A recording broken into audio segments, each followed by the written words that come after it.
Hi everyone, this is Dr. Jeff Schroeder, and I am pleased to be your instructor for your course that starts this week in U619, The Principles of Patient and Staff Education. Each week I'll be posting an introduction video that is going to be introducing the current week's topics, as well as going over and doing a little bit of review from the previous week. I started doing these videos probably a couple years ago now. Find that it helps to keep everybody on track. I try to anticipate questions and answer them as much as possible in these videos. And also I think that just seeing that you have an instructor that you can connect with in some way, even if it's just viewing a video like this, I think helps to make it a little bit more of a real feeling class. So be looking forward to these videos each week. They generally last somewhere between anywhere from 5 to, at the longest, 10 or 12 minutes, depending on the content that I'm going to be talking about. And so I'm not going to go into a great deal of detail about the content for this entire course, because you can review the syllabus for that. So if you haven't done so already, go ahead and review the syllabus and see what you have to look forward to, and start to plan your work a little bit. Your first written assignment, that's not a discussion question anyway, is not going to be due until week number 3, but you want to be looking at that. That's your leadership style and case study. And so you want to look over that, read over that, understand the assignment, and let me know if you have any questions about that or any of the other upcoming assignments that we have coming up. Of course, in any online course, most of the learning really happens in the discussion questions, and it's through the reading and the discussions that most of the learning really evidences itself. That's kind of where the way that most of us learn. So therefore, the discussions are important. Remember, you should be posting at least twice a week, a minimum of twice a week, on different days of the week. Posting all of your posts on the same day of the week, or all your responses on the same day of the week, will well, it hampers the discussion process, because unless you are really engaged in ongoing discussion in the class, the discussion is fairly limited, and so that will impact your grade. So for full grading, remember, it's not just the quantity but also the quality of your post. How much new information, how many new insights, what new questions can you pose? Those are the sort of things that really keep a discussion going. Remember, try to post things that will give somebody else something to post to. So if you post, "I really appreciated what you said, and I like what you said, and I liked how you stated about this, that, or the other thing," nice post. And if those are the kind of posts you're leaving, it doesn't really leave anybody else to go with the conversation. It's kind of like, okay, well, that discussion's over. As opposed to, "Wow, I really liked what you said. It made me think about something else too. And it sent me back to the reading, and that made me think about something." And so and then you post something new that somebody else can respond to. I will also be from time to time posting little questions, or posting little things to kind of keep those discussions going. So you don't have to participate every day, of course, um, but at best, a minimum of 2, up to 3 times a week. Again, it's not just the number of postings, but it's really what is the quality of the posting.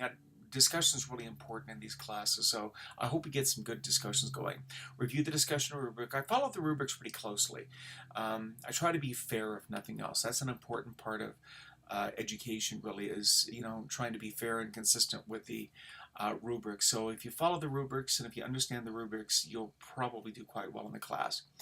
This class is I'm assuming that everybody comes to this class with a prerequisite, which is the principles of nursing education.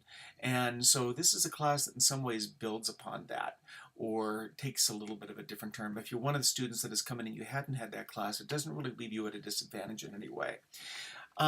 Nursing educators, when we think of nursing educators, we usually think of nurses who are teaching at the college level, or teaching at a university, or possibly a trade school level, teaching nursing at the bedside, or teaching in a laboratory, or teaching clinical, or something like that. But in reality, nurse educators really have a wide variety of roles. We don't just work in schools and universities. We work in hospitals, we work for corporations, we work for the government. We work in a lot of different ways. As staff educators, oftentimes as specialized educators teaching people how to operate certain equipment, or to understand certain processes. Um, Anybody that works in quality management or utilization management oftentimes wears a nurse educator hat, as well as their informatics, or as well as their other administrative hats that they wear. We're going to be talking about nursing educators as leaders too, because nursing educators are almost by definition part of the leadership of any organization. Leadership requires people to educate and to keep people educated, and so that's what we're going to be talking about. Also going to be focusing on patient education and some of the principles of patient education. So this first week's discussion, really, we jump off with this very broad question, which is, what are some of the roles that staff educators work in? This weekend, or this first week rather, if you get a chance to post a little introduction about yourself, that's great. Of course, it doesn't have to be a video introduction. I never require any of that from any of my students. But if you'd like to get in and go ahead and leave a little introduction about yourself, that's great. Let us know where you work, what your interests are. It helps me as a instructor to know where you're at. My goal is to help you with your needs, whatever your needs are, whatever your career goals are. I want to help you with those. A little bit about myself. I've been teaching online now for about the last, I kind of have to think now, probably about the last 8 or 9 years. I've been teaching for different schools online. I presently teach full-time for a school on the West Coast in a full-time capacity, and I've been teaching for Sacred Heart for about the last 5 years online.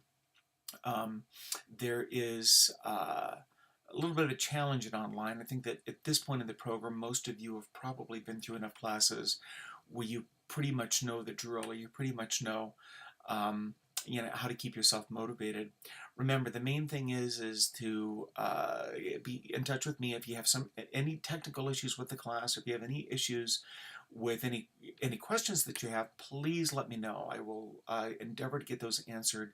There's nothing worse than, I know as a student, there's nothing worse than to not really understand exactly what an assignment is, or not understand what an expectation is, and then find out way too late that there was kind of a misunderstanding. So I'd much rather have everybody clear and on the same page. So any way that I can go ahead and help to clarify things, please allow me to do so.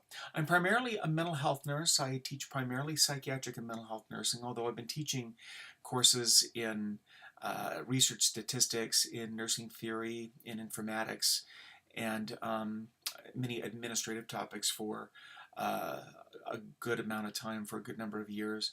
And I also have quite a bit of experience in administration, in both nursing program administration as well as hospital administration. So I kind of have worn a lot of different hats in my career. My goal here is to make this as great a class for you as it can be, and to try to make things as interesting as I can. Go ahead and review the course materials. Let me know if you have any questions.